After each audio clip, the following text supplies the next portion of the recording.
ధర్మపురి అరవింద్ ఒక ఎంపీ ఎట్లా మాట్లాడతాడు? అరే లోపలికి పోయి పోలీసు వాళ్ళని తన్నుకుంటా తీసుకురండి నేను చూసుకుంటా అని అంటాడా?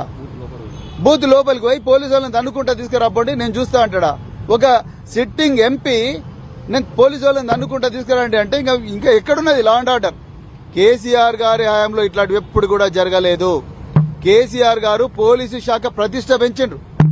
పోలీసు శాఖలో వేలాది మంది మహిళలను పురుషులను అర్హులైన వాళ్ళందరినీ కూడా గొప్పగా రిక్రూట్ చేసి వాళ్ళందరికీ ప్రపంచ స్థాయి తర్ఫీదిచ్చి వాళ్ళందరికీ గొప్పగా ఒక 700 కోట్ల రూపాయలు పెట్టి అత్యాధునిక సదుపాయాలు కమాండ్ అండ్ కంట్రోల్ సెంటర్ పెట్టిండు.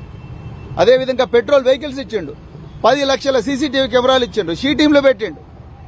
ఎన్నో కార్యక్రమాలు చేసి పోలీసు శాఖ ప్రతిష్టను పెంచితే రేవంత్ రెడ్డి ముఖ్యమంత్రి అయి హోంమంత్రి కూడా తనే అయ్యి తన ప్రతీకార వాంఛ కోసం సిట్టు మీద సిట్టులు ఏర్పాటు చేస్తూ ఇష్టం వచ్చినట్టు పోలీస్ శాఖను వాడుకుంటున్నాడు. మళ్ళీ ఇప్పుడు వాళ్ళ ఎమ్మెల్యేలతోనే అదే పోలీసుల మీద దాడి చేయిస్తా ఉన్నారు.